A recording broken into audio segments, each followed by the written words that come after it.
যেমন ভাবনা তেমনি কাজ।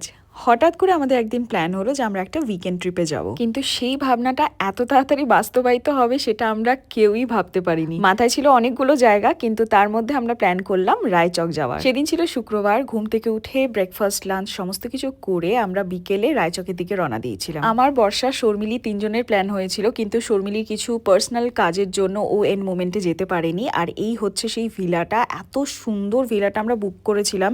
এটা হচ্ছে ডিউপ্লেক্স একটা ভিলা, এর মধ্যে 3টে রুম রয়েছে, খুব সুন্দর, খুব বড়। আর এর সাথে সাথে বাইরের দিকে আবার একটা গার্ডেন মতনও রয়েছে, যেখানে একটা ছোট সুইমিং পুল ছিল, দোলনা ছিল, আর এনাফ স্পেস ছিল যেখানে গিয়ে আমরা সঙ্গে সঙ্গে ব্যাডমিন্টন খেলতে স্টার্ট করে দিয়েছিলাম। আমরা বাড়ি থেকে নিয়ে গেছিলাম কক আর র্যাকেট। রান্নার মাসি ছিল যে আমাদের গরম গরম চা আর বিস্কিট দিয়েছিল, আর চা বিস্কিট খেতে খেতে জমিয়ে আড্ডা দিচ্ছিলাম, দেখতে পাচ্ছ।